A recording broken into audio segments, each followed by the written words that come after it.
Hello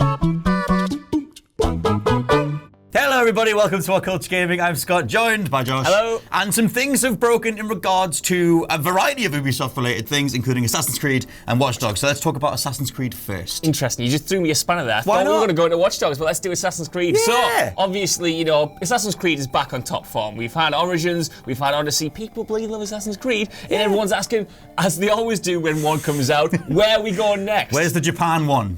Are you going to do Japan? We're never getting to the Japan Are you one. ever going to do Japan? It's not happening, no, because apparently we're going back to Italy and Rome to finish off the Ancients trilogy. This is according to a couple of reports, mostly the Twitter account Nibel, the man with the One Punch Man image. That's the one. Yeah. Yeah. So according to a tweet from last night, yes, it's going to be set in ancient Italy, sort of going into the ancient Romans, as it were, not sort of the Renaissance type. It is titled Legion, and it is coming cross-gen in 2020. This is the rumor that was going around last night. I mean, that confirms that at least it's in development for the new systems, and you'll take, full advantage of the new hardware to do the biggest battles ever, yada yada whatever. I played a hell of a lot of Assassin's Creed Odyssey, and that seemed to be that the direction they're going in with the franchise is entirely action focused. That game was just popping off your superpowers left, right, and center. The one move they showed off ahead of time was the big old Spartan kick. Oh yeah, it looks satisfying. It was fine. It was fine. Ooh. It was fine. It was like 6, 7 out of 10 fine. It's not God of War. It's not anything up there. It's not amazing. It's fine. I like Assassin's Creed.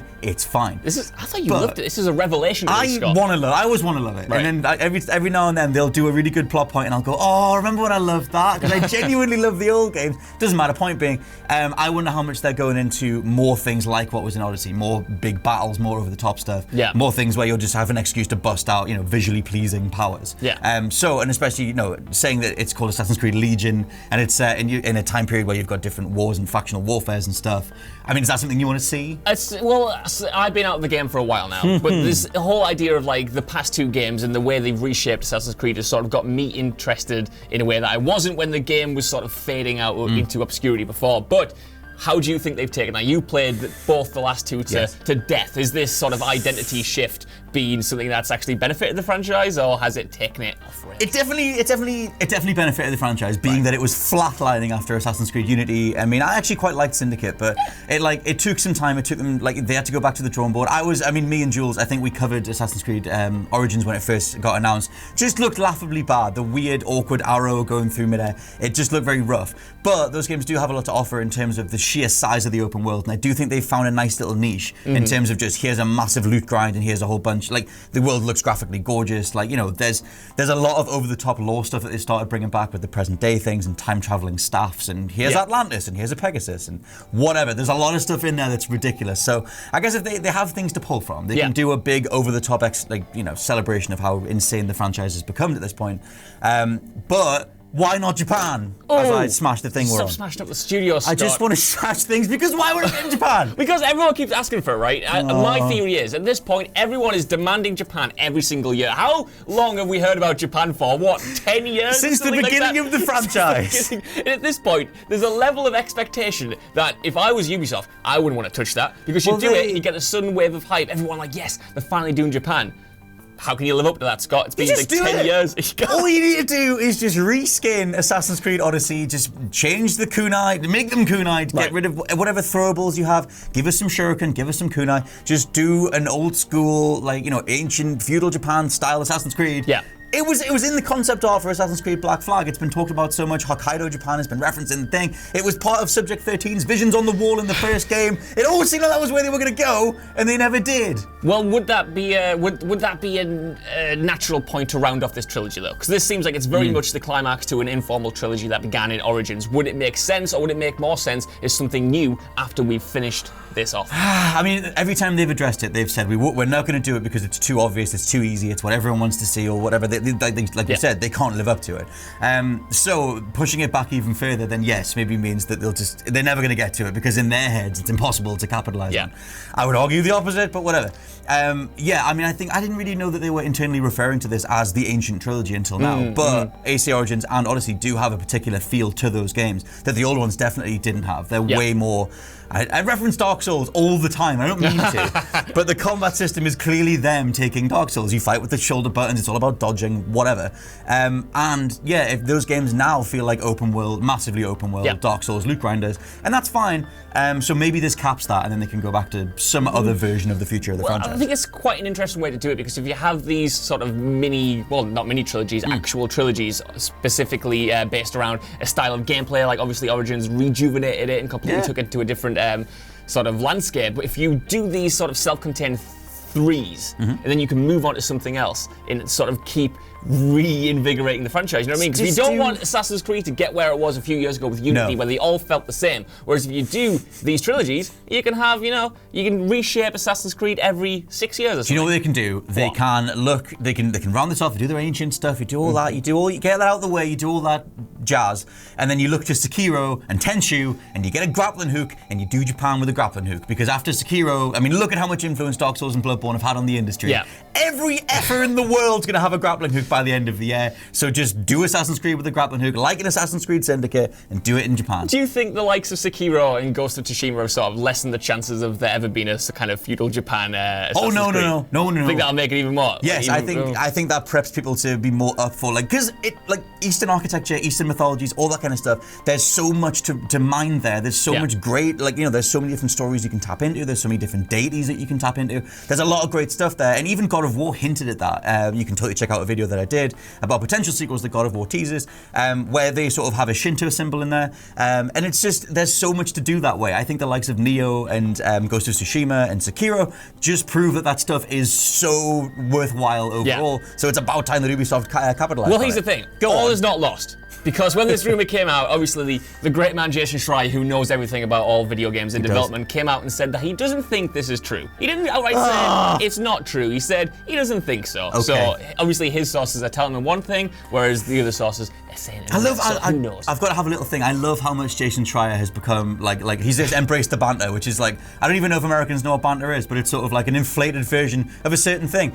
Jason Schreier now is kind of just the go-to, the guy. He's, is it real? And he just chimes in and goes like, well, maybe, I don't know. Like, he just seems to be the dude that's doling out the actual facts. Well, left, right, and centre. Speaking of him embracing the banter, this segues nicely into the other Ubisoft news, which is Watch Dogs 3, because another report came out from that suggesting that the new game is real, it's coming this year, and it's going to be set in London. Now, we talked about this before we came in. Who wants Watch Dogs? Me? No, you don't. You don't want it. No one wants it. And I even liked Watch Dogs 2 quite a lot. Yeah. But why are they pushing forward with the thing that is just not a thing? It's not a thing. Look, Watch Dogs 2 sold demonstrably less than number 1, but number 1 had that insane level of hype to it. Everyone wanted to know what that game was. And then obviously a lot of people dropped off because it was a little bit disappointing. But Watch Dogs 2, in my opinion, really pulled it round. Oh, it's brilliant. Established a foundation that we can build off of. It's solid, and the whole crack with Watch Dogs seemed to be that it was the spiritual successor to Assassin's Creed in terms of the way that it played. Open world, third person, action focused, that kind of thing. But I mean, yeah, they have a great foundation in Watch Dogs 2. I think the name Watch Dogs is kind of poison at this point. Like, I just don't know. I think everyone associates Watch Dogs and will always associate it with how rough that first one was. And this one, the leak is that it's set in London, which Jason Schreier swooped in and replied to the tweet with a little English flag. Little emoji, yeah. Little emoji. Couldn't have done that with a Japanese flag, could he? To sort of hint us in a different direction, but no. But yeah, it seems like, pardon me, that I think they're going to go to London with Watch Dogs, which at least gives it a different identity. It gives it a different feel to the San Francisco likes of Watch Dogs 2. But I wonder how much they've taken the London map from AC Syndicate and then just built on that to do Watch Dogs. Because they totally would. Yeah, I mean, London's changed a lot, but I mean, the framework sort of. I guess it's not that much. Big Ben model's just going to be used again, so it's fine. Just with the sort of construction around it now. Yeah, it's fine. Just sort of put a little mesh around it. You've got Buckingham Palace. You've got the vague sort of setup for it. I think they've already scanned London in. So I completely theory time, but I totally believe that a bunch of executives sat down and went, what can we reuse? Right. They did that with this Far Cry Primal. It was like, let's use Far Cry 4's map, and we'll just change a few of the textures, put a bit of that, and here you go, just have it again. I think that's what that is. I think this one is literally Assassin's Creed Syndicate with a few smartphones. Oh, I hope not. You always put a downer on this. It's not a downer. That's just good business.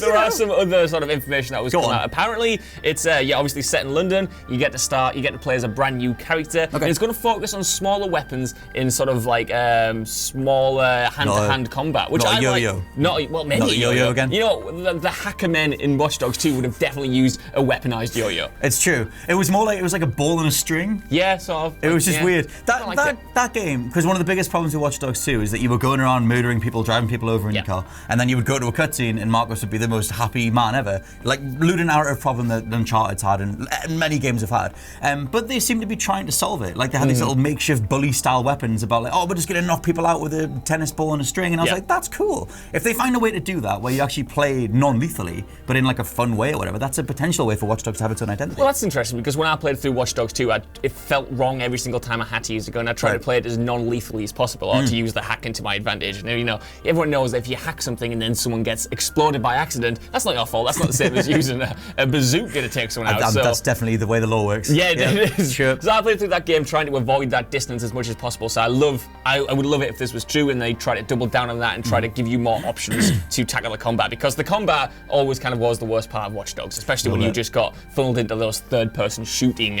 arenas, which weren't really. The thing that's one of the weirdest things though is that obviously this Watch Dogs 2 in San Fran, it's like known as like the tech hub of the world kind of thing. Yeah. It had all the different sort of plays on Google and like called Noodle, I think, unless I'm thinking of GTA. Either way, they had a whole bunch of different ways to lampoon like social media and like the sort of tech elite that are sort of portrayed online. And I wonder what they're targeting if they're going to go to London. Like, what? Like, well, how do you even do that unless you sort of tackle, I don't even know, like the way the commerce works or the fashion industry or something that's sort of associated with what London represents in a wider media sense. I suppose London, in a way, it's kind of known for its aggressive CCTV and stuff. So maybe you could tap into that, kind of like the surveillance enemy list. Oh God, if they have some sort of comment on how absolutely awful the underground system is, then I mean it's a marvel of modern engineering. But it's a horrible thing to go on. It's literally just you go down like 1,000,000 feet, and then you're just in like a tube, and you just they're all around the world, these tubes, but they're everywhere. I just didn't like it. It's just a mission where you have to go underground, you have to sit in a train for a bit, and then the train stops and it's just the worst thing about it. I mean, maybe it absolutely stinks. If they can bring back smell-o-vision, then maybe that's the thing to go. At this point, I'm just rambling about stuff relating to the London Underground, but I hate it, and you should know. That's all you've got. That's all we've got. That's not even the rumour about Watch Dogs 3. The rumour is that it's set in London. Yeah. Not that it's going to take entirely on a metro. I don't know where we're going with this, but we should wrap this up. We should. So, these are the two rumours. The Watch Dogs one actually looks quite likely. Jason Schreier seems to sort of support that in his little cheeky emoji use. Like we said, he's embracing the banter. But the Assassin's Creed one, less so. And that means feudal Japan is still potentially open for business, but I want to know what you guys think down in the comments below. Which of these games are you looking forward to? And are you as excited for a thing? Oh my God! Are you as excited? I've lost my mind. It's the end of time. Cool. But yeah, let us know what you think down in the comments below. Are you looking forward to the new Watch Dogs or the new Assassin's Creed? I've been Scott from WhatCulture.com. I'm Josh from WhatCulture.com. I'll catch you soon. Bye. Bye.